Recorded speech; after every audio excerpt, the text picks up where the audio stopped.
Good morning सभी को एक बार फिर से।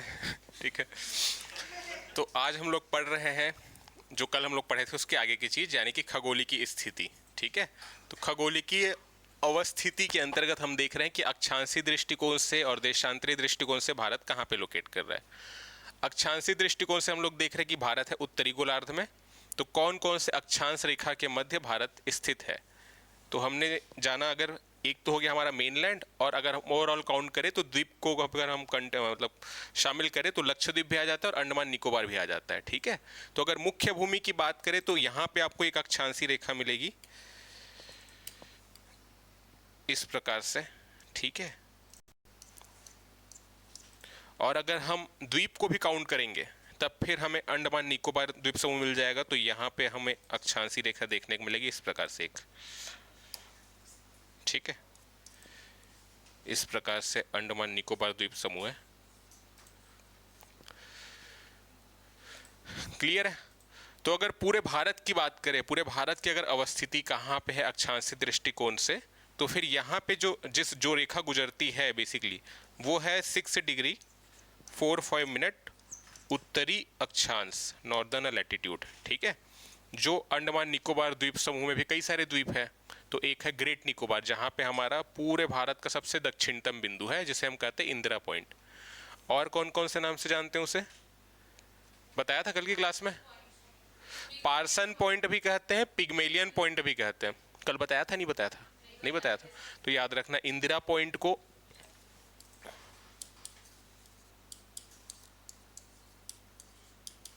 ये है इंदिरा पॉइंट जो आपको मिलेगा ग्रेट निकोबार में। ठीक है, इसे ही पार्सन पॉइंट भी कहते हैं और पिग्मेलियन पॉइंट भी कहते हैं।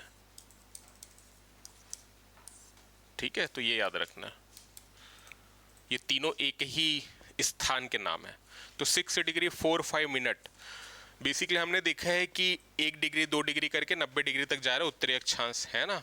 1 डिग्री के बीच ऐसा नहीं है रेखा नहीं है, उसके बीच भी आपको 60 और रेखाएं मिलेंगी, क्योंकि मिनट उसे हम कहते हैं मिनट, तो 1 मिनट 2 मिनट करके 60 मिनट।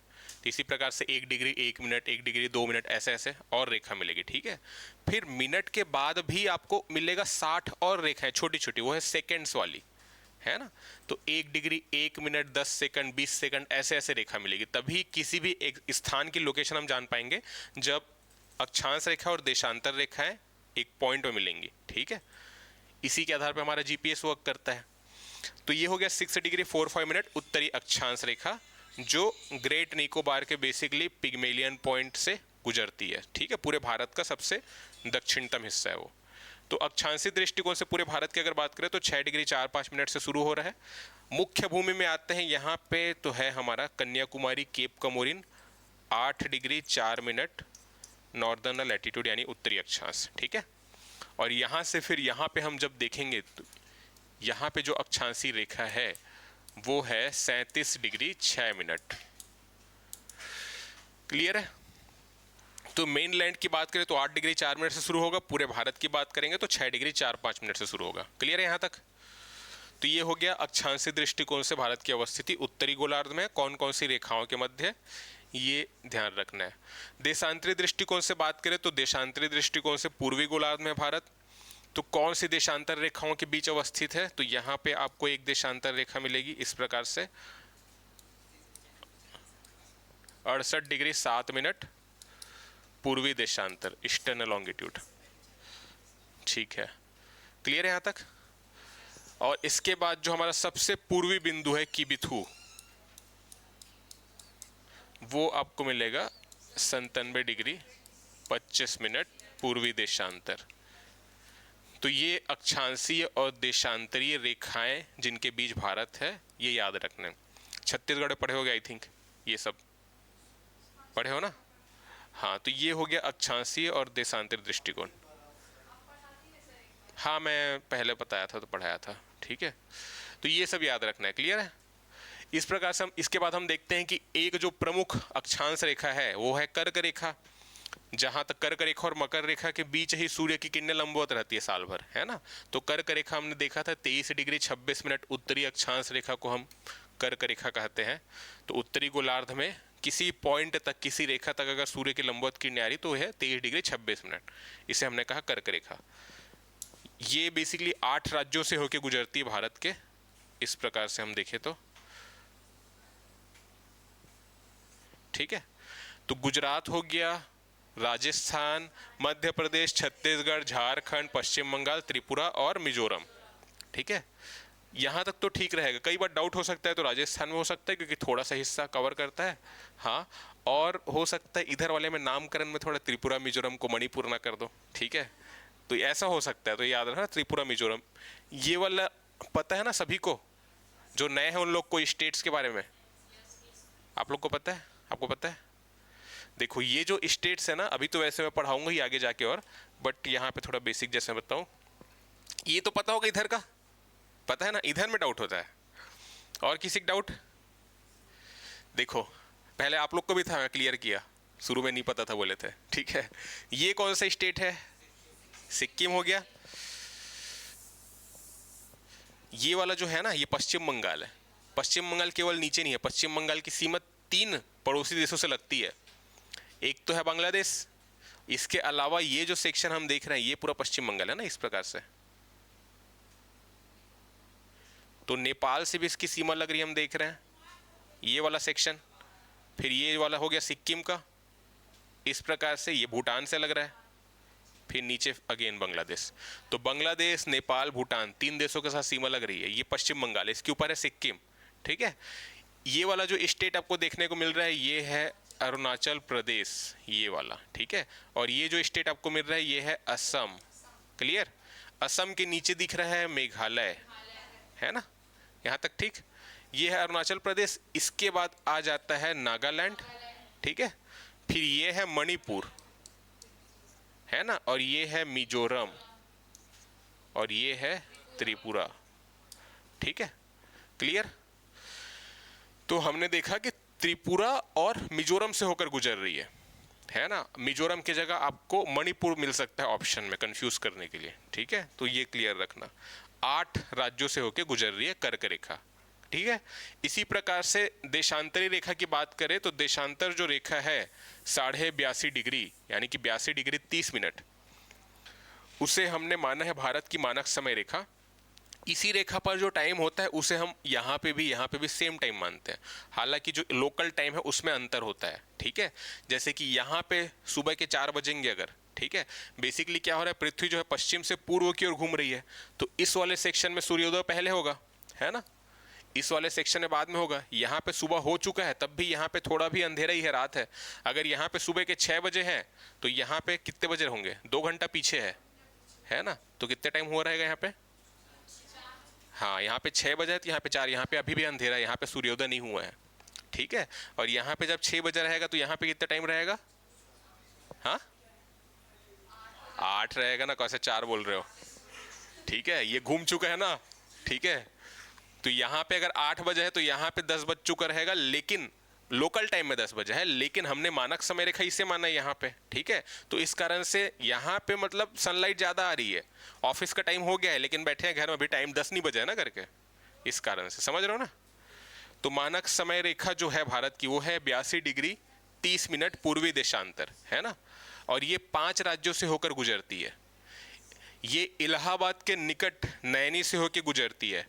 तो बुक्स में आपको 2 चीज़ मिलेगा, एक तो नैनी मिलेगा और कहीं कहीं पे मिर्ज़ापुर मिलेगा। ठीक है, तो अपनी सुविधा के अनुसार से आंसर ले लेना, दोनों मिलेगा तो आपकी सोवियत की शक्ति का उपयोग करना। ठीक है तो नैनी वैसे ज़्यादातर सोर्स से मिलता है, लेकिन कुछ सोर्स से मिर्ज़ापुर भी लिखा मिलता है। ठीक है, हाँ हाँ हाँ, तो ये चीज़ ध्यान में रखना है। ठीक है, तो ये हम लोग देखेंगे ना, तो इस प्रकार से आएगी रेखा।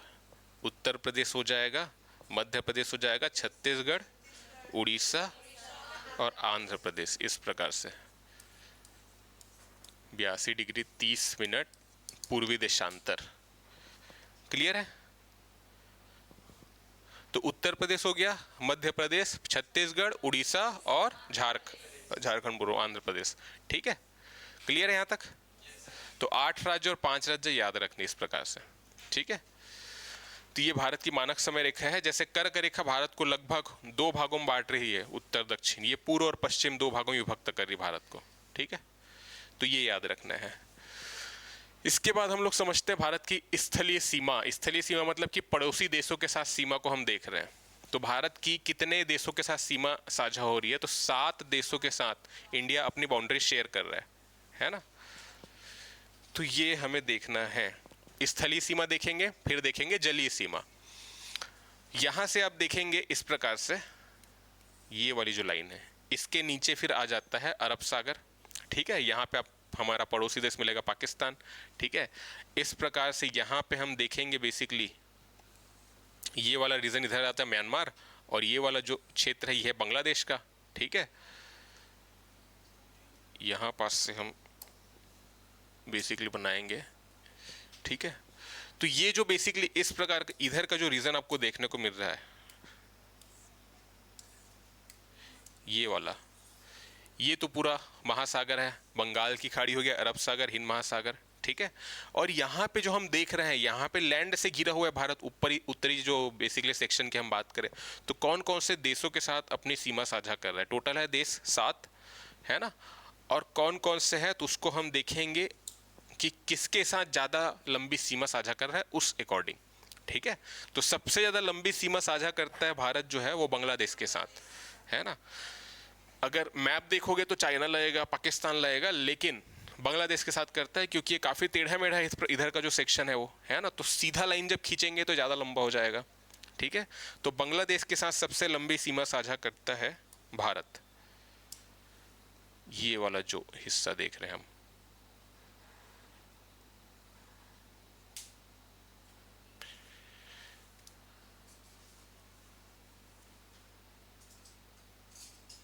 ठीक है, तो ये जो सीमा रेखा है भारत की बांग्लादेश के साथ ये सबसे ज्यादा लंबी है। कितनी दूरी है इसकी? लंबाई कितनी है? 4096.7 किलोमीटर। ठीक है, तो 4096.7 किलोमीटर ये बांग्लादेश के साथ सीमा साझा कर रहा है भारत।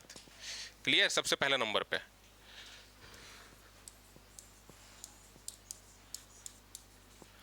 ठीक है, दूसरे नंबर पे कौन सा देश आता है? दूसरे नंबर पे आता है चाइना। चाइना के साथ जो इंडिया की बाउंड्री है वो है 3488 किलोमीटर। ठीक है, चाइना के साथ जब बात कर रहे हैं, चाइना के साथ जो सीमा है भारत की वो बेसिकली हम 3 पार्ट में क्लासिफाई कर सकते हैं, एक तो पश्चिमी, एक मध्य और एक पूर्वी। ये वाला जो सेक्शन है ना, ये वाला है पश्चिमी सीमा बेसिकली, जिसमें लद्दाख के साथ जो बाउंड्री शेयर हो रही है चाइना की वो आ रहा है। ठीक है, मध्य में देखा जाएंगे तो यहाँ पे आना चाहिए, बट यहाँ पे तो नेपाल है, तो मध्य सीमा में हम इसे मानते हैं हिमाचल प्रदेश और उत्तराखंड। ठीक है, यहाँ पे फिर इधर से नेपाल आ जाएगा और फिर आ जाता है पूर्वी वाला सेक्शन। तो यहाँ पास से जो अरुणाचल प्रदेश के साथ जो सीमा लगती है भारत की चाइना के साथ, है ना, उसे हम कंसिडर करते हैं ये पूर्वी सीमा है। ठीक है, तो पूर्व हो गया, मध्य हो गया, पश्चिम, ये भारत की चाइना के साथ जो सीमा है इस प्रकार से हम क्लासिफाई करते हैं। टोटल लंबाई है 3488 किलोमीटर। ठीक है, ये सेकंड नंबर पे है। तीसरे नंबर पे पता है फिर पाकिस्तान आ जाएगा। यहां से हम देखते हैं ये वाला छोटा सा सेक्शन जो है वो अफगानिस्तान के साथ इंडिया बाउंड्री शेयर कर रहा है। इसके बाद हम देख रहे हैं कि इस प्रकार से ये वाली जो सीमा रेखा है भारत की वो है पाकिस्तान के साथ। ठीक है, ये वाला पूरा ये आपको मिलेगा 3323 किलोमीटर इसकी जो लंबाई है वो। ठीक है, तो 4096.7, फिर 3488, फिर 3323 तीसरे नंबर पे। ठीक है, इतना याद है। क्रम हमको याद रखना है। सबसे पहली बात कि क्रम क्या है, सबसे लंबी दूरी से लेके सबसे कम दूरी तक। हाँ, ट्रिक भी बना सकते हो, कोई दिक्कत नहीं है, सीक्वेंस सेम रहना चाहिए। बताओ। बचपन में बीए, बचपन में बीए कर लिए? ठीक है, अच्छी बात है। हाँ तो ठीक है, और ये दूरी याद है? याद कर सकते हैं, अभी नहीं है। ठीक है, तो याद कर लेना। अगर देखो ये तो सीक्वेंस चलो याद है, और अगर दे दिया इस प्रकार से कि जोड़ी मिलाओ करके, एक तरफ देश के नाम दिए हैं, दूसरी तरफ कितनी लंबी दूरी की सीमा बना रहे वो दिया है, तो ऐसा दिया जा सकता है, क्योंकि पहले के टाइम में पूछा जाता था। अब इसी टाइप में क्वेश्चन में नया बनाएंगे, थोड़ा टफ बनाएंगे, कैसे करेंगे, दूरी पूछ सकते हैं, है ना। तो ये याद रखना है। बांग्लादेश है, फिर चीन है, उसके बाद हम देखें पाकिस्तान के साथ सीमा लग रही है, फिर नेपाल के साथ है 1751 किलोमीटर। ठीक है, ये वाला जो सेक्शन है, ठीक है, नेपाल हो गया। इसके बाद हम लोग देखते हैं, आता है म्यांमार की बारी। तो म्यांमार मतलब ये वाला जो हम देख रहे हैं, यहाँ पे हम देख रहे हैं 1643 किलोमीटर भारत और म्यांमार के बीच जो बेसिकली सीमा है उसकी लंबाई है। ठीक है, इसके बाद फिर आ जाता है भूटान 699 किलोमीटर, और फिर आ जाता है अफगानिस्तान 106 किलोमीटर। तो ये वाला जो सीमा है यहाँ पे है भूटान 699 किलोमीटर, और फिर यहाँ पे हम लोग देखेंगे ये वाला जो सेक्शन है चाइना और पाकिस्तान वाली जो सीमा है उसके बीच में। ये हमारे कंट्रोल में तो है नहीं वर्तमान में, ठीक है, क्योंकि ये बेसिकली पाकिस्तान ऑक्यूपाइड कश्मीर के अंतर्गत आता है, गिलगिट बाल्टिस्तान वाले रीजन में। ठीक है, तो 106 किलोमीटर की सीमा है इंडिया और अफगानिस्तान की, है ना। तो ये याद रखना है क्रम, 7 देशों के साथ 1 to 7। अब इसके बाद हम देख सकते हैं कि ये तो भारत पड़ोसी देशों के साथ सीमा साझा कर रहा है, तो भारत के कितने राज्य हैं या केंद्र शासित प्रदेश हैं जो इस सीमा का निर्माण कर रहे हैं? पुराने स्टूडेंट्स बताओ, भारत के कितने राज्य हैं और केंद्र शासित प्रदेश हैं जो ये 7 देशों के साथ सीमा बना रहे हैं? हाँ, स्थलीय सीमा। हाँ हाँ, तो यूटी अलग करके ऐसे बताओ। 2 ही केंद्र शासित प्रदेश है। हाँ, 16 राज्य और 2 केंद्र शासित प्रदेश, क्योंकि ये जो दिख रहा है ना हमको, बस यही है, जम्मू कश्मीर लद्दाख, है ना। अभी फिर एक राज्य, आप देखना डेटा चेंज हो जाएगा जब राज्य बन जाएगा। तो वो वाला डेटा नहीं बोल रहा हूँ, यहाँ पास का डेटा बोल रहा हूँ, वो तो होएगा ही। यहाँ पास का जो 16 राज्य 2 केंद्र शासित प्रदेश पढ़े थे, अब 17 राज्य फिर 1 केंद्र शासित प्रदेश पढ़ेंगे, है ना। जब इसको राज्य का दर्जा मिल जाएगा तब की बात है ना। तो 16 राज्य है और 2 केंद्र शासित प्रदेश है जो भारत की स्थलीय सीमा का निर्माण कर रहे हैं, 7 देशों के साथ जो सीमा लग रही है। ठीक है, 16 राज्य 2 केंद्र शासित प्रदेश, कौन कौन से हम मैप से ही समझ सकते हैं। अगर इधर से हम चालू करेंगे तो ये हो गया गुजरात, राजस्थान है, पंजाब है, ठीक है, जम्मू कश्मीर, लद्दाख हो गया, हिमाचल प्रदेश, उत्तराखंड, ठीक है, उत्तर प्रदेश, बिहार हो गया, और यहाँ पे हो गया सिक्किम 10, इधर पश्चिम बंगाल लेते हैं 11 हो गया, फिर ये असम 12, 13, 14, 15, 16, 17, 18। ठीक है, तो 16 राज्य 2 केंद्र शासित प्रदेश हो गए। ये जो 7 सिस्टर है तो सभी टच कर रहे हैं, क्लियर है। तो इस प्रकार से, और अगर पूछा जाए अगर एग्जाम में कि भारत का ऐसा कौन सा राज्य है जो सबसे लंबी स्थलीय सीमा बना रहा है, ठीक है, तो कौन सा राज्य होगा? पश्चिम बंगाल। ठीक है, पश्चिम बंगाल। जो हम देखो, पश्चिम बंगाल का ऐसा है कि 3 देशों के साथ सीमा साझा कर रहा है, बांग्लादेश के साथ कर रहा है ना, इसके अलावा नेपाल के साथ भी कर रहा है, फिर हम देख रहे हैं भूटान के साथ भी कर रहा है। बांग्लादेश के साथ लगभग 2217 किलोमीटर की सीमा बनाता है ये। ठीक है, ये डेटा याद रखने की जरूरत नहीं है, नहीं पूछेगा कभी। 2217 किलोमीटर बांग्लादेश के साथ। इसके अलावा नेपाल के साथ भी हम देख रहे हैं सीमा लग रही है, 183 किलोमीटर की बाउंड्री बना रहे हैं नेपाल के साथ इस वाले सेक्शन में। हाँ, और भूटान के साथ देखते हैं 99 किलोमीटर की। तो 2499 किलोमीटर टोटल स्थलीय सीमा का निर्माण करता है अकेले पश्चिम बंगाल। ठीक है, वो इधर लिखा हुआ है, लिखने की जरूरत नहीं है, ये मिल जाएगा पीडीएफ में। ठीक है, तो ये बेसिकली 16 राज्य और 2 केंद्र शासित प्रदेश हैं। इस मैप में आप और आसानी से देख सकते हो जिसके साथ बाउंड्री लग रही है भारत की, है ना। 16 राज्य 2 केंद्र शासित प्रदेश सीमा बना रहे हैं, सबसे ज़्यादा बना रहा है पश्चिम बंगाल। ठीक है, टोटल है 2499। केवल बांग्लादेश के साथ हम देखते हैं 2217 है, फिर नेपाल के साथ है 183 और भूटान के साथ है 99 किलोमीटर।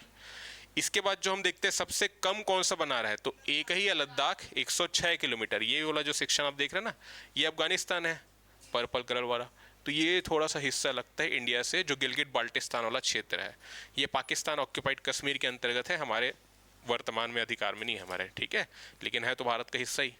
तो इसलिए हम जब एग्जाम में आएगा तो अफगानिस्तान छोड़ के नहीं आना है, ठीक है ना।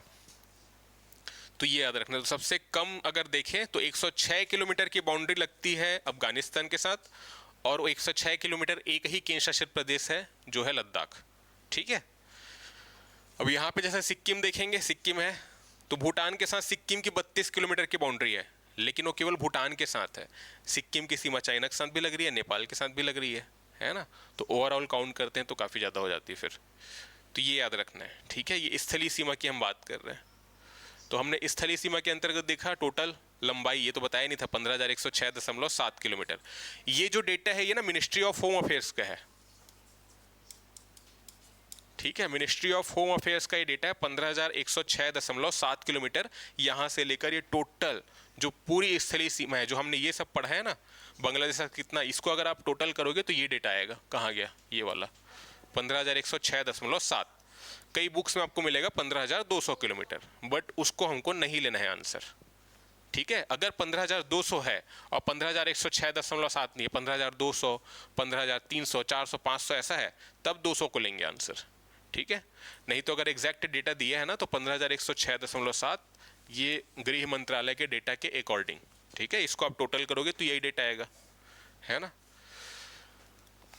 इसके बाद देखते हैं हम जलीय सीमा। तो जलीय सीमा की जैसे हम बात की अभी स्तरीय सीमा की, तो इधर हम देख रहे हैं कि बेसिकली महासागर है। तो जलीय सीमा की लंबाई हम देखेंगे, तो जलीय सीमा को देखेंगे दो प्रकार से देखेंगे, एक तो मुख्य भूमि, और जब द्वीप को भी काउंट कर लेंगे अंडमान निकोबार और लक्षद्वीप को, ठीक है। तो अगर मुख्य भूमि की बात करें भारत की, अगर मुख्य भूमि की बात करें तो 5422.6 किलोमीटर लेंथ आएगी। इस वाली सीमा की हम बात कर रहे हैं। यहाँ से हम देखें पाकिस्तान है, फिर ये वाला रीजन जो है वो महासागर से घिरा हुआ है, यहाँ तक, ठीक है। तो ये जो जलीय सीमा बना रहा है भारतीय प्रायद्वीप का भाग, उसकी हम बात करें तो मुख्य भूमि की बात करें 5422.6 किलोमीटर, ठीक है। और अगर हम द्वीप को भी काउंट करेंगे जिसमें लक्षद्वीप आ जाएगा, अंडमान निकोबार द्वीप समूह आ जाएगा, तब फिर ये बढ़ के हो जाती है 7516.6 किलोमीटर, ठीक है। तो ये दोनों डेटा याद रखने हैं। ये डेटा भी मिनिस्ट्री ऑफ होम अफेयर्स का ही है, गृह मंत्रालय का। तो जो सरकार की जो वेबसाइट है, सरकार का डेटा है, वही ऑथेंटिक है, उसी को आंसर लेना है। 7516.6 किलोमीटर पूरे भारत की, जिसमें मुख्य भूमि भी है और द्वीप समूह भी है। लक्षद्वीप की बात करें चाहे अंडमान निकोबार की बात करें, ठीक है। और अगर केवल मुख्य भूमि की बात करें तो 5422.6 किलोमीटर। ये जो 2094 किलोमीटर मिल रहा है, 2094 किलोमीटर, ये अगर हम केवल द्वीप की बात करें 7516 में, इसको अगर हम माइनस कर देंगे 5422 को, तो बच जाएगा केवल द्वीप के लिए। केवल जब द्वीप की बात कर रहे हैं मतलब लक्षद्वीप और अंडमान की बात करें, इसके अलावा भी कई सारे और आइलैंड है, वो राज्य के अंतर्गत आते हैं, है ना। जैसे गोवा राज्य है, यहाँ पे आपको दिख रहा है, इसके अंतर्गत भी यहाँ पे कुछ कुछ आइलैंड्स मिलेंगे, लेकिन उसको गोवा के अंतर्गत काउंट किया गया है, ठीक है। तो हम जब बात कर रहे हैं द्वीप की मुख्य तौर पे, तो लक्षद्वीप और अंडमान निकोबार की बात कर रहे हैं। इनकी अगर तट रेखा की लंबाई की बात करें तो 2094 किलोमीटर है, ठीक है। क्लियर है यहाँ तक? ये डेटा याद रहेगा। 7516.6 किलोमीटर पूरे भारत की जलीय सीमा। अगर केवल मुख्य भूमि की बात करें तो 5422.6 किलोमीटर, ठीक है। और अगर द्वीप की बात करें तो इसे माइनस कर देंगे तो द्वीप का आ जाएगा 2094 किलोमीटर, ठीक है। यहाँ तक जैसा हमने देखा स्थलीय सीमा कौन कौन बना रहा है, 16 राज्य बना रहे हैं, 2 केंद्र शासित प्रदेश बना रहे हैं स्थलीय सीमा।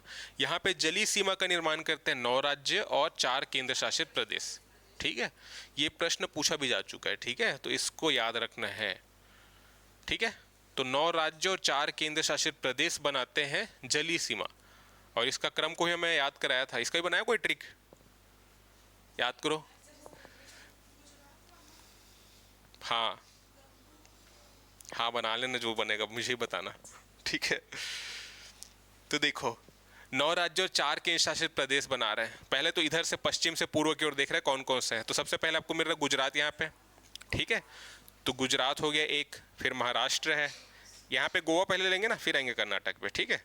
फिर गोवा भी है, कर्नाटक भी है, 4 स्टेट हो गए। फिर आ जाएगा केरल, 5 हो गया, तमिलनाडु 6, आंध्र प्रदेश 7, उड़ीसा 8, पश्चिम बंगाल 9, ये 9 राज्य हुए। और केंद्र शासित प्रदेश देखेंगे हम तो एक तो आपको पौंडीचेरी मिलेगा जिसका क्षेत्र 3 राज्यों में है, वो तीनों कोस्टल मतलब तटी तट में ही है।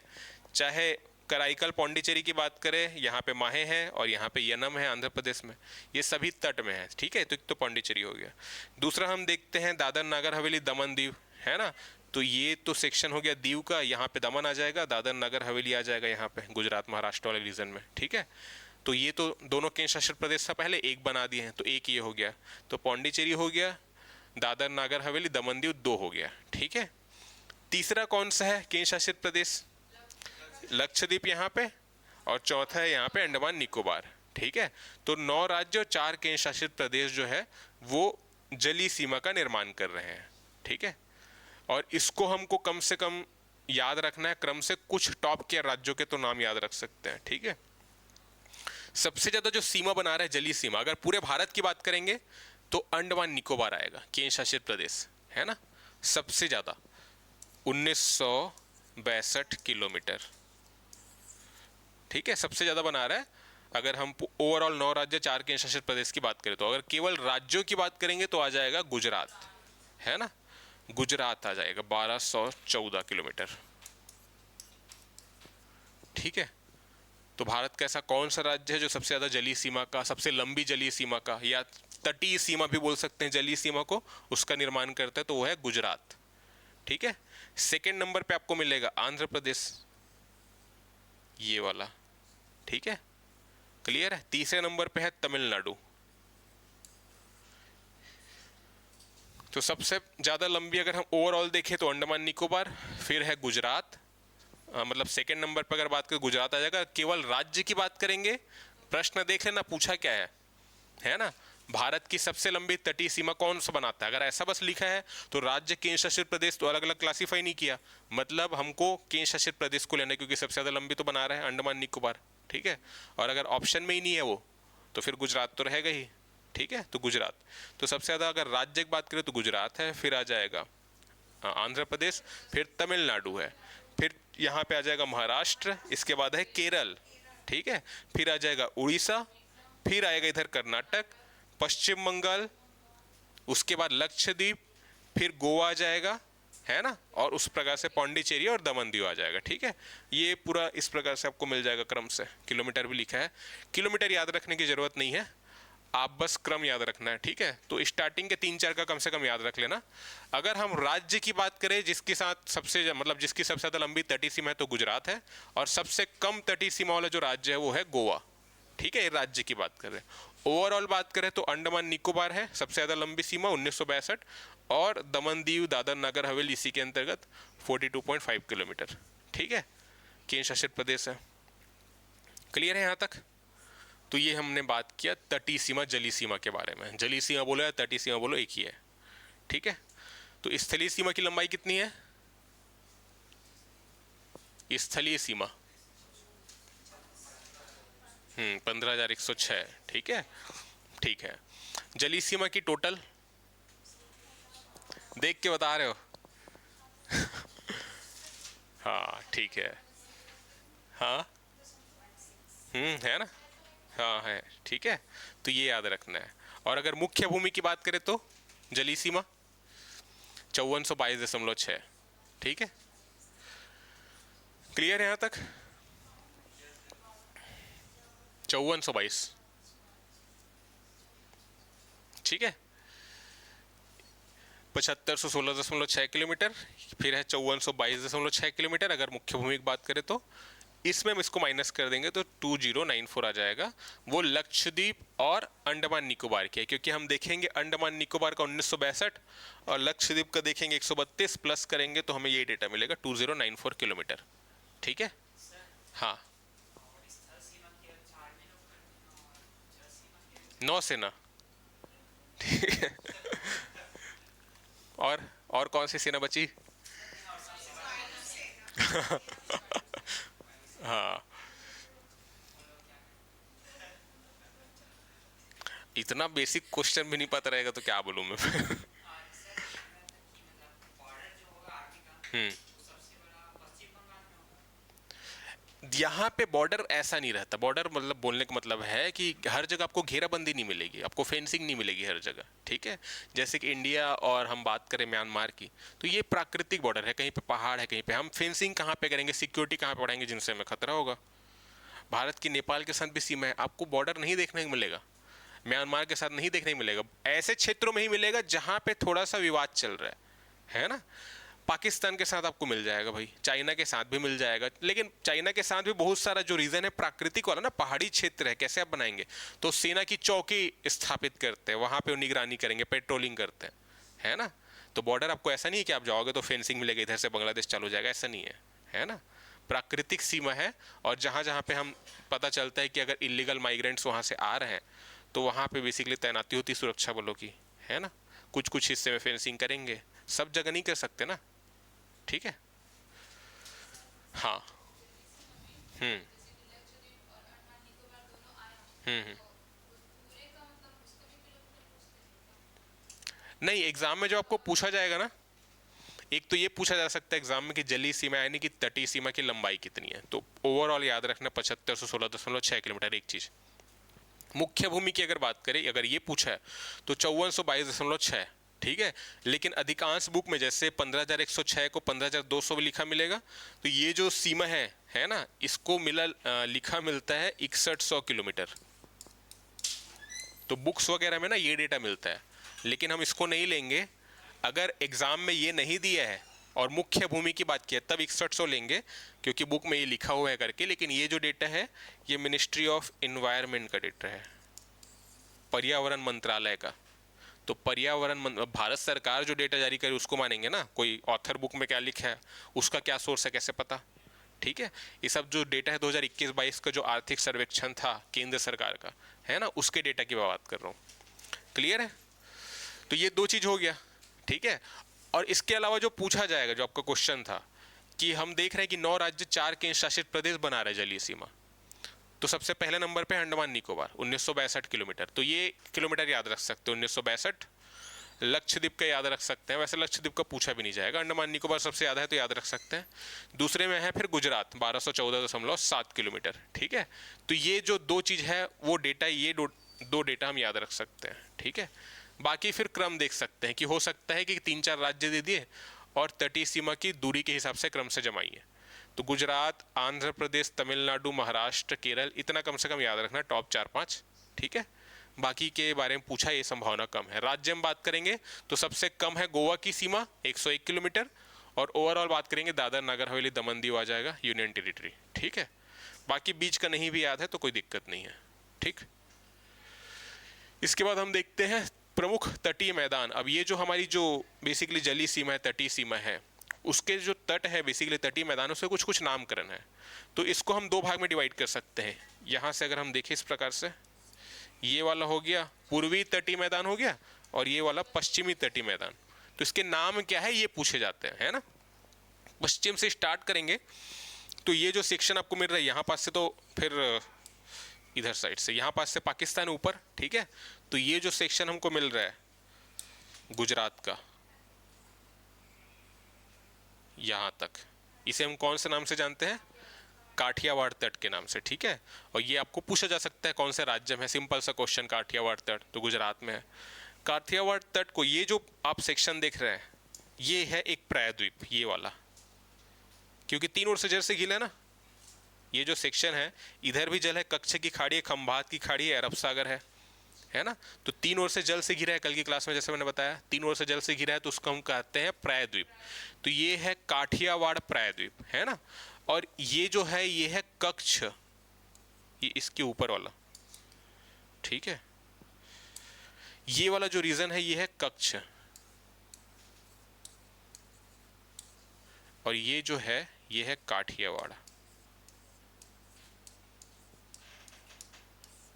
ठीक है।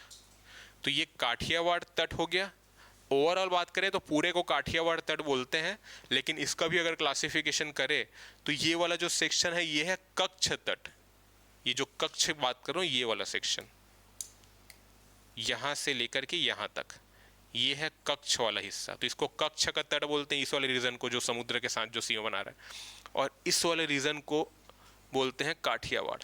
ठीक है, लेकिन हमको ओवरऑल जैसे याद रखना है, क्योंकि कच्छक बारे में पूछें, कच्छक बारे में सबको पता है गुजरात में, तो जनरली जो क्वेश्चन बनते हैं काठियावाड़ के बारे में बनते हैं। ठीक है, तो पूरे को भी आप काठियावाड़ बोल सकते हो, और अगर थोड़ा और डिटेल में जाएंगे तो काठियावाड़ के अंतर्गत भी जो ऊपर का सेक्शन है कच्छ वाला, उसको कच्छ का तट बोलते हैं, जो तट जो बेसिकली समुद्र के साथ जो सीमा बना रहा है। ठीक है, क्लियर हुआ ये?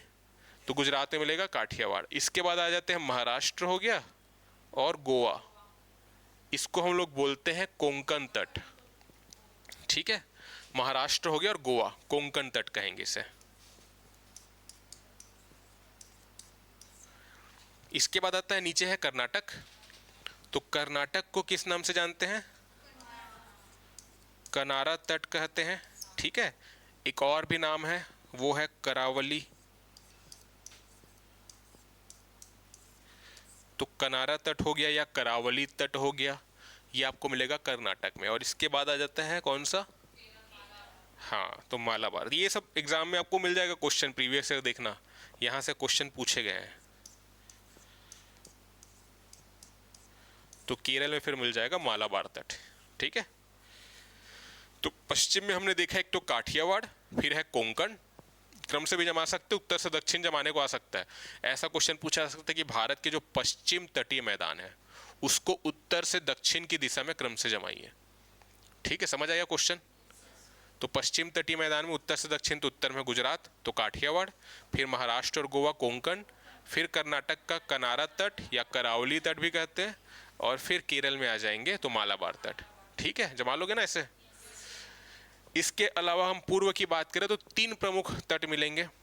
हम बेसिकली दक्षिण से उत्तर की ओर जाएंगे भी, तो यहाँ पे जो हमको मिलता है ये पूरा तमिलनाडु का सेक्शन हो गया, और तमिलनाडु के अलावा यहाँ पे कृष्णा नदी के डेल्टा तक आंध्र प्रदेश में। तो तमिलनाडु पूरा और आधा आंध्र प्रदेश, यहाँ पे कृष्णा नदी प्रवाहित हो रही इस प्रकार से, यहाँ पे अपना जल गिराएगी बंगाल की खाड़ी में। तो कृष्णा नदी गोदावरी नदी के डेल्टा के नीचे का जो सेक्शन है आंध्र प्रदेश का वो, और पूरा का पूरा तमिलनाडु, इसको हम कहते हैं कोरोमंडल। ठीक है, कोरोमंडल तट। क्लियर है? इसके ऊपर जाएंगे तो आंध्र प्रदेश का जो सेक्शन बचा, यानी कि कृष्णा नदी के डेल्टा के ऊपर का हिस्सा आंध्र प्रदेश का, और यहाँ पे महानदी अपना जल गिराएगी बंगाल की खाड़ी में। तो कृष्णा नदी के डेल्टा से महानदी के डेल्टा के बीच का जो तट है, यानी कि उड़ीसा भी आ गया और आंध्र प्रदेश का भी आ गया हिस्सा, इसे हम कहते हैं उत्तरी सरकार तट। ठीक है, उत्तरी सरकार तट या नॉर्दर्न सरकार तट। ठीक है, और इसके बाद महानदी के डेल्टा के ऊपर से लेकर के यहाँ पे आ जाए गंगा नदी का डेल्टा। ठीक है, तो यहाँ तक का जो बीच का है उसे हम कहते हैं उत्कल तट। तो पूर्वी तटीय मैदान में 3 प्रमुख तट है। ठीक है, उत्कल तट, उत्तरी सरकार तट और कोरोमंडल तट। क्लियर है यहाँ तक? तो ये याद रखना है आपको। सबसे ज्यादा लंबाई अगर किसकी है पूछे तो कौन सा होगा? अभी देखे ना गुजरात करके, तो गुजरात और काठियावाड़ दिख रहा है, तो काठियावाड़ तट। ठीक है, तो ये याद रखना है। सेकेंड नंबर पे देखेंगे तो अब फिर यहाँ पे स्टेट वाइज नहीं मिलेगा क्योंकि तमिलनाडु से इधर भी है, तो सेकेंड नंबर पे आ जाएगा कोरोमंडल। ठीक है, तो ये सब याद रखना है। काठियावाड़ के बारे में पूछा जा सकता है क्योंकि सबसे ज़्यादा लंबा वही बना रहा है, गुजरात का है ना। तो पश्चिम तटीय मैदान में हमने देखा 4 प्रमुख तौर पे, काठियावाड़, कोंकण, कनारा और मालाबार, और पूर्व में देखा उत्कल तट है, फिर उत्तरी सरकार है, और उसके बाद है कोरोमंडल। क्लियर है? तो ये हो गया प्रमुख तटीय मैदान। इसके बाद हम देखते हैं जलीय सीमा का वर्गीकरण। पहले जो पढ़े उन लोग को याद है कि नहीं, भूल गए हो? याद है?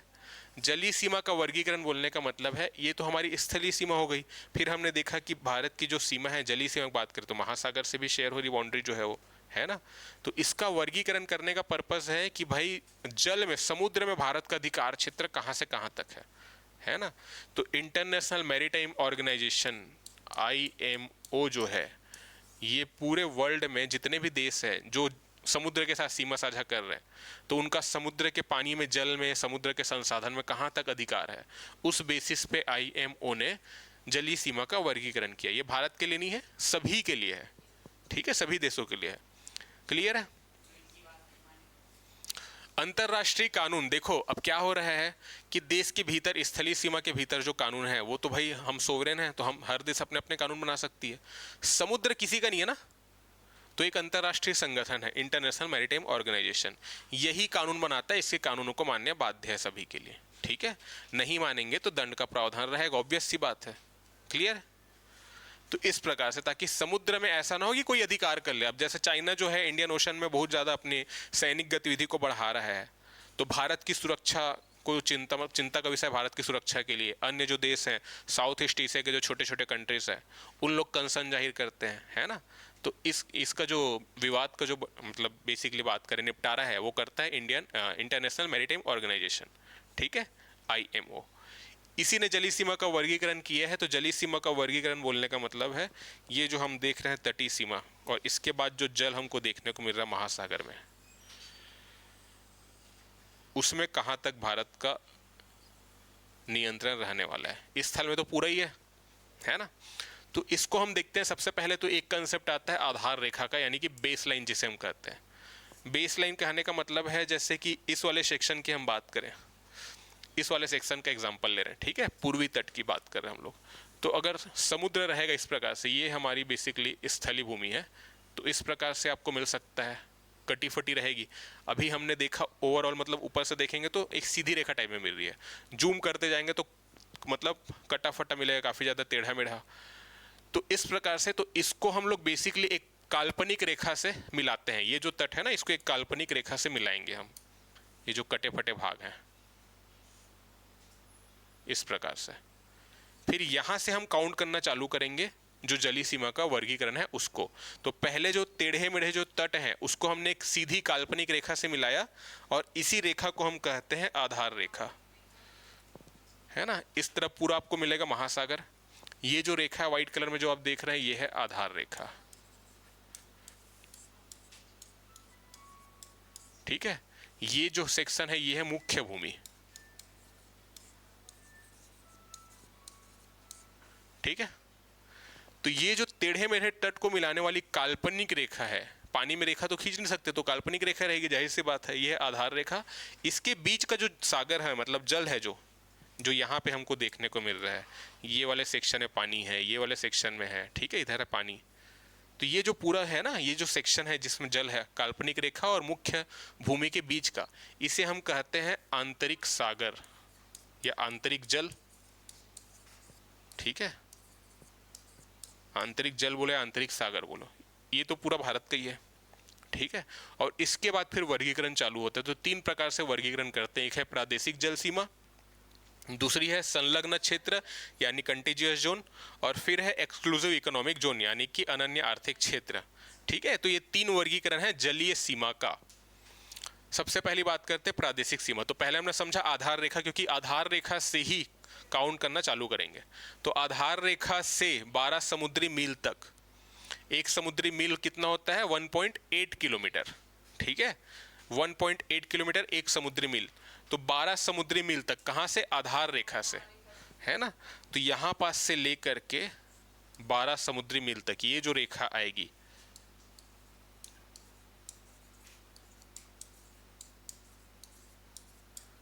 ठीक है, 12 समुद्री मील तक, तो यहां पास जो पानी आपको मिलेगा इसे हम कहते हैं प्रादेशिक जल सीमा। ठीक है, तो प्रादेशिक जल सीमा हो गई ये वाली लाइन हमारी, क्लियर है।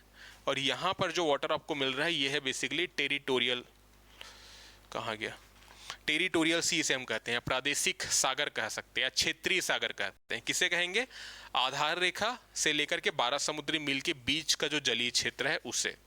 इस क्षेत्र, देखो इंटरनल सी जो है, आंतरिक जल है, वहां पर तो भारत के सारे अधिकार हैं। इस सेक्शन में भी भारत के संपूर्ण अधिकार है।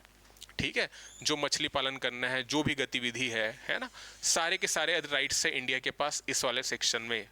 ठीक है, प्रादेशिक सागर की हम बात करें, क्षेत्रीय सागर जिसे हम कहते हैं। इसके बाद आधार रेखा से लेकर के 24 समुद्री मील तक फिर एक काल्पनिक रेखा बनेगी इस प्रकार से। ठीक है, इसे ही हम कहते हैं बेसिकली संलग्न क्षेत्र यानी कि कंटिजियस जोन। ठीक है, यानी कि ये वाला जो हिस्सा है इसे हम कहते हैं संलग्न क्षेत्र, कंटिजियस जोन। ठीक है, यहाँ पास अगर कोई भी शिप आ रहा है तो भारत की अनुमति आवश्यक है। ठीक है, तो इस क्षेत्र में भी भारत की जो अगर जैसे हम बात करें कि साफ सफाई की बात करें, या कोई शिप्स अगर ट्रैवल कर रहे हैं, मान लो बांग्लादेश जा रहा है कोई शिप, ठीक है, इस प्रकार से घूम के इधर बांग्लादेश तरफ जाना है, और भारत की जो बेसिकली संलग्न क्षेत्र है वहाँ पे आता है, तो भारत को उससे कस्टम ड्यूटी वसूल सकता है, टैक्स वसूल सकता है, क्योंकि उसके वाटर में कहीं ना कहीं ट्रैवल कर रहे हैं ना। इस कारण से भारत के पास सीमा शुल्क वसूलने का अधिकार है, या भारत व्यापार कर सकता है इन क्षेत्रों में, ठीक है। तो ये जो राइट्स हैं ये है संलग्न क्षेत्र के, ठीक है। तो आधार रेखा से लेकर 24 समुद्री मील तक, 12 तक तो यही हो गया, ठीक है, यहाँ तक फिर इसे हम कहते हैं कंटीजियस जोन। और इसके बाद एक जो बात हम करते हैं, आधार रेखा से लेकर के 200 समुद्री मील यानी कि नॉटिकल माइल, वहाँ तक का जो क्षेत्र है इसे हम कहते हैं एक्सक्लूसिव इकोनॉमिक जोन। ये जो क्षेत्र है ना, इस क्षेत्र में भारत क्या क्या कर सकता है, भारत नए द्वीपों का निर्माण कर सकता है, ठीक है, रिसर्च अपने कर सकता है। इसके अलावा आप देखेंगे कि पेट्रोलियम है या प्राकृतिक गैस है, नेचुरल गैस है, उनका बेसिकली यहाँ से प्रोडक्शन कर सकता है भारत, ठीक है। तो ये सारे जो अधिकार है एक्सक्लूसिव इकोनॉमिक जोन में मिलेंगे। ये हम भारत के कंटेक्स्ट में बात करें, जितने भी देशों की जलीय सीमा है सभी के इसी प्रकार से बंटवारे किए गए हैं, ठीक है। तो इसे किस प्रकार से क्वेश्चन आ सकते हैं यहाँ से, एक तो 12, 24 और 200, ये डेटा आपको याद रखना, ये पूछा जा सकता है। 12 समुद्री मील तक प्रादेशिक जल सीमा, जिसे हम क्षेत्रीय सागर भी कहते हैं, संलग्न क्षेत्र 24 समुद्री मील तक यानी कि नॉटिकल माइल कहते हैं इंग्लिश में, और फिर 200 समुद्री मील तक अनन्य आर्थिक क्षेत्र, ठीक है। इसके बाद का जो सी आपको मिलेगा इस तरफ का, इसे हम कहते हैं हाई सी या उच्च सागर, ठीक है। इस पर किसका अधिकार है, यहाँ पे सभी का समान अधिकार है, ठीक है, कोई एक देश दावा नहीं कर सकता, क्लियर है। और मान लो अब देखो, ऐसा तो है नहीं कि जलीय सीमा है तो भारत का फिर चले ही जा रहा है, कोई देश भी तो आ सकता है बीच में, जैसे कि हम देख रहे हैं यहाँ पे इंडिया है तो यहाँ पे श्रीलंका भी तो है, ठीक है। तो इधर वाले सेक्शन में कैसे होगा, तो इधर वाले सेक्शन के लिए फिर क्या है, दोनों देशों के बीच फिर इस प्रकार से बनाया जाता है ताकि दोनों के आर्थिक हित जो है वो सुरक्षित रहे। तो यहाँ पे इस प्रकार से नहीं रहेगा, जो इधर भारत की जलीय सीमा आपको मिलेगी इधर मिलेगी, क्योंकि ओपन सी है ना टोटल। लेकिन यहाँ पे कोई और देश आ गया तो फिर दोनों के मध्य विभाजन किया जाता है। IMO उस हिसाब से कानून बनाता है कि श्रीलंका का जो एक्सक्लूसिव इकोनॉमिक जोन कहाँ तक है, इंडिया का कहाँ तक है, इस प्रकार से, ठीक है। हाँ, पड़ोसी है तो दिखा देते हैं, छोटा सा अलग से मैप में नहीं दिखा पाते।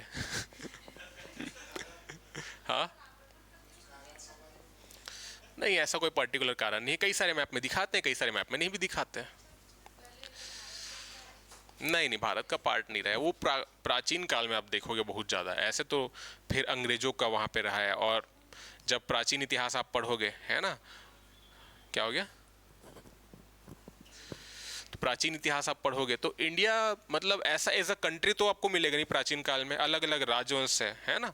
तो हम तो म्यांमार में भी हमारा जो राजवंश है वहाँ का शासन, इसके अलावा साउथ ईस्ट एशिया में देखेंगे तो वहाँ पे भी कई सारे जो बेसिकली अगर हिंदू राजवंश की बात करें तो उनका भी शासन रहा है। कंबोडिया में आपको मिल जाएगा जो सबसे बड़ा हिंदू मंदिर है वो, है ना। तो ओवरऑल तो देखेंगे तो साउथ ईस्ट एशिया है, श्रीलंका है, सब जगह मतलब एक प्रकार से राजवंश मिलेगा। लेकिन अगर भारत क्षेत्र की बात करें तो मुख्य भूमि में तो यही मिलता है, ठीक है। इसके अलावा जो पाकिस्तान है, नेपाल है, ये सेक्शन भी आ जाता है जब हम अखंड भारत की बात करते हैं तो, ठीक है। तो ये हो गया जलीय सीमा का वर्गीकरण। और इसके बाद जो लास्ट पॉइंट बचा है वो कुछ प्रमुख जल डमरू मध्य स्ट्रेट्स, इनके नाम हमको याद रखने हैं, जो बेसिकली चैनल्स है वो सारे, ठीक है।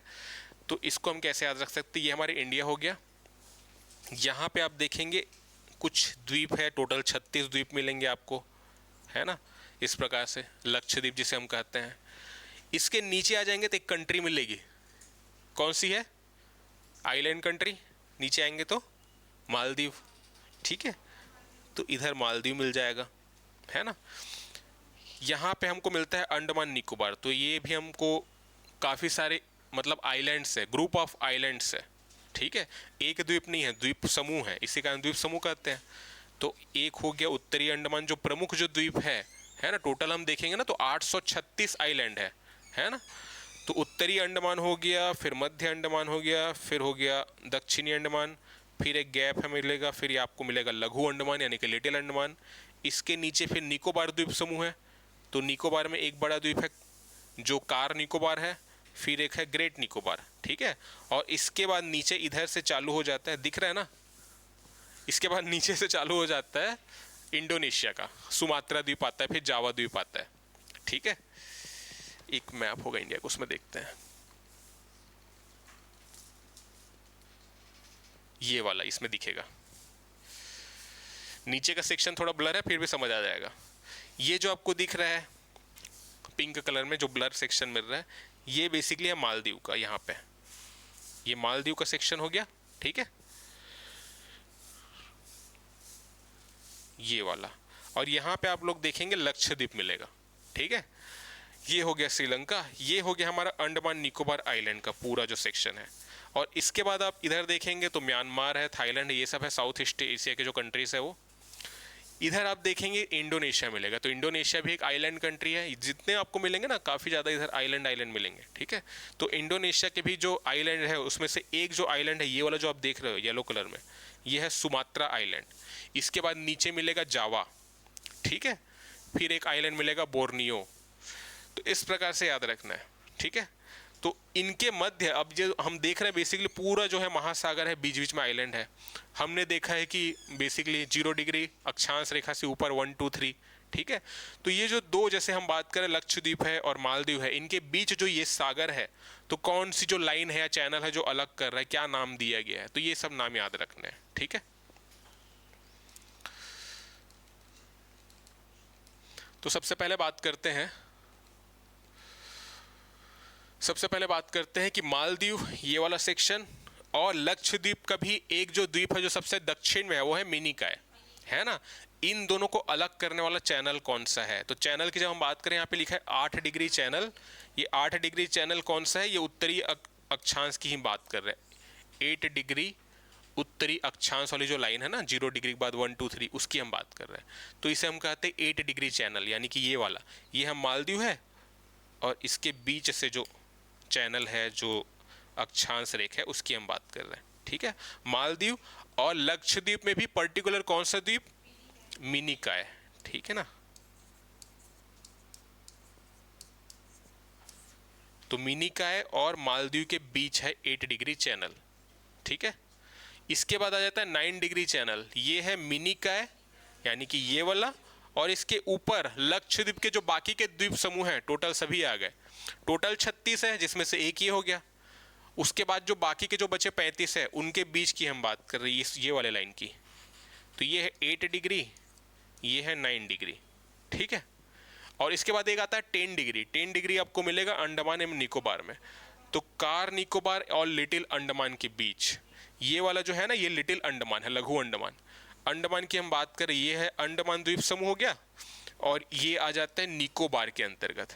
निकोबार में एक ऊपर का जो है कार निकोबार, और नीचे वाला जो है वो ग्रेट निकोबार है। ठीक है, इसके बाद फिर इंडोनेशिया का है, ये वाला जो है अंडमान का है। अंडमान के जो प्रमुख द्वीप की बात करें तो उत्तरी अंडमान है, मध्य अंडमान है, और है दक्षिणी अंडमान। और उसके बाद हमको देखने को मिलता है लिटिल अंडमान। क्लियर है, तो 10 डिग्री की हम जब बात कर रहे हैं, तो 10 डिग्री आपको मिलेगा कार निकोबार और लिटिल अंडमान के बीच, इस प्रकार से। यह है 10 डिग्री चैनल। तो अगर डिग्री वाइज बात करें तो 3 प्रमुख है, 8 डिग्री 9 डिग्री, दोनों आपको मिलेंगे लक्षद्वीप के कंटेक्स्ट में, और अंडमान निकोबार के कंटेक्स्ट में मिलेगा एक 10 डिग्री। ठीक है, जो कार निकोबार और लघु अंडमान के बीच है। ठीक है, यहां तक क्लियर है। अब देखो, ये लक्षद्वीप है ना, और ये है हो गया हमारा मालाबार तट, ये वाला सेक्शन केरल का। इसके बीच का जो ये वाला जो सागर है, इसे हम लोग जानते हैं लक्षद्वीप सागर के नाम से। ठीक है, इसके बारे में पूछेगा, इसकी संभावना ना के बराबर, क्योंकि लक्षद्वीप के आसपास का क्षेत्र लक्षद्वीप सागर कहेंगे। ठीक है, तो ज़्यादा कुछ पूछने का बचा नहीं। तो ये 3 बातें हो गई लक्षद्वीप के कंटेक्स्ट में। मालदीव मिनिकॉय वाला देखे, मिनिकॉय लक्षद्वीप देखे, और लक्षद्वीप और मालाबार तट के बीच का जो सागर है लक्षद्वीप सागर हो गया। ठीक है, अब हम बात करते हैं, बेसिकली यहाँ पे है श्रीलंका, इस प्रकार से। तो श्रीलंका और भारत के मध्य की जो जलीय सीमा है उसकी हम बात करें, उसके क्या क्या नाम है, तो 2 नाम आपको याद रखने हैं। ये जो दक्षिण का जो हिस्सा है तमिलनाडु का, है ना, दक्षिण पश्चिम की बात कर रहे हैं, और ये श्रीलंका का ये वाला जो सेक्शन है ना, इसे हम कहते हैं मन्नार की खाड़ी। ठीक है, तो मन्नार की खाड़ी के नाम से जानते हैं इस वाले सेक्शन को, और ये वाला जो सेक्शन है इसे हम कहते हैं पाक की खाड़ी। ठीक है, ये पाक की खाड़ी हो गया और ये हो गया मन्नार। ठीक है, तो ये हो गया मन्नार की खाड़ी, ये वाला सेक्शन, ये वाला हो गया पाक की खाड़ी, भारत और श्रीलंका के बीच हो गया। अब वापस आते हैं अंडमान निकोबार में। 10 डिग्री देख लिए हैं, ये है कार निकोबार है और ये है लिटिल अंडमान। ठीक है, तो इन दोनों के बीच हम देख रहे हैं 10 डिग्री चैनल, लेकिन हम देख रहे हैं यहाँ पे ग्रेट निकोबार भी है और उसके नीचे है सुमात्रा, है ना। तो ग्रेट निकोबार और सुमात्रा जो आइलैंड है इंडोनेशिया का, यानी कि ये वाला जो लाइन है, इसको हम क्या बोलेंगे? 2 मिनट रुको ना, ये खत्म हो जाएगा। ठीक है, ग्रेट निकोबार और सुमात्रा के बीच अगर हम बात करें तो उसे हम कहते हैं ग्रैंड चैनल, है ना। ये वाला जो लाइन है, ये हो गया हमारा ग्रेट निकोबार, ये है कार निकोबार। तो ग्रेट निकोबार और ये वाला सेक्शन जो है सुमात्रा आइलैंड है, उसके बीच का जो सेक्शन है, उसको जल जो है, उसे हम कहते हैं ग्रैंड चैनल। ठीक है, इसके बाद आते हैं कार निकोबार और ग्रेट निकोबार, ये वाला जो सेक्शन है, इसे हम कहते हैं सोम्ब्रेरो। ठीक है, तो सोम्ब्रेरो चैनल के नाम से हम इसे जानते हैं। ग्रेट निकोबार और कार निकोबार, सोम्ब्रेरो। अगर नीचे से बात करें ना, तो इंडोनेशिया का सुमात्रा द्वीप है और भारत का सबसे दक्षिणतम ग्रेट निकोबार। ये दोनों के बीच जो चैनल है, वाटर बॉडी है, उसे हम कहते हैं ग्रैंड चैनल। ठीक है, पहला। फिर ग्रेट निकोबार के ऊपर कार निकोबार है, तो ग्रेट निकोबार, ये अगर ग्रेट निकोबार इस प्रकार से कार निकोबार है, तो इसके बीच का जो ये वाला चैनल है, इसे हम कहते हैं सोम्ब्रेरो। ठीक है, ये सोम्ब्रेरो। क्या चीज? ग्रेट निकोबार और कार निकोबार के बीच में। देखो, ये हो गया कार निकोबार है, ठीक है, 10 डिग्री आएगा।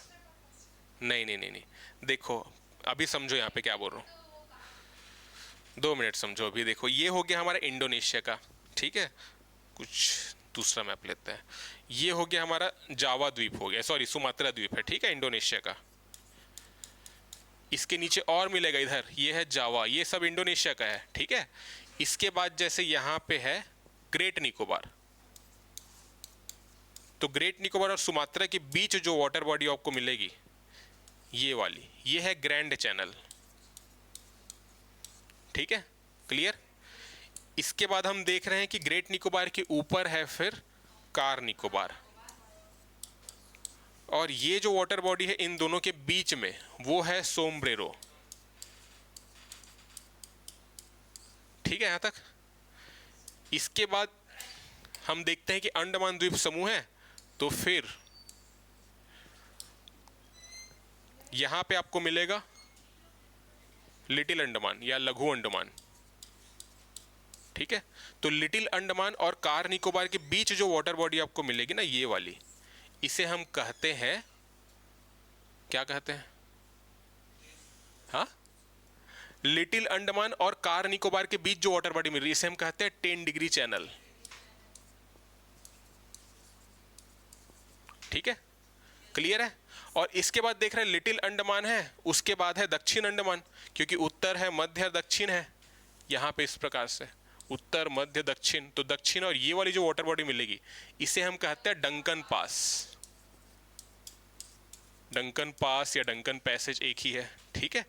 और इसके बाद हम देखते हैं यहाँ पास, फिर इसके बाद आ जाता है म्यांमार का जो बेसिकली कोको द्वीप समूह है ना, कोको आइलैंड्स है, ये म्यांमार के कंट्रोल में है। तो इनके बीच का जो वाटर बॉडी है ये वाला, इसे हम कहते हैं, ये द्वीप समूह के नाम पे ही कोको स्ट्रेट। ठीक है, समझ आया? तो ये आपको लिखा मिल जाएगा। अब पूछो क्या बोल रहे थे? हो गया क्लियर? ठीक है, तो ये इस प्रकार से याद रखना है। ठीक, तो ये जो हमारा चैप्टर था ये कंप्लीट हुआ। हाँ, कोई डाउट? हाँ, पीडीएफ ग्रुप में आ जाएगा। ठीक है, समझ आया पूरा? तो कल दूसरा चैप्टर स्टार्ट करेंगे, भूगर्भिक संरचना के बारे में जानेंगे भारत की। ठीक, थैंक यू।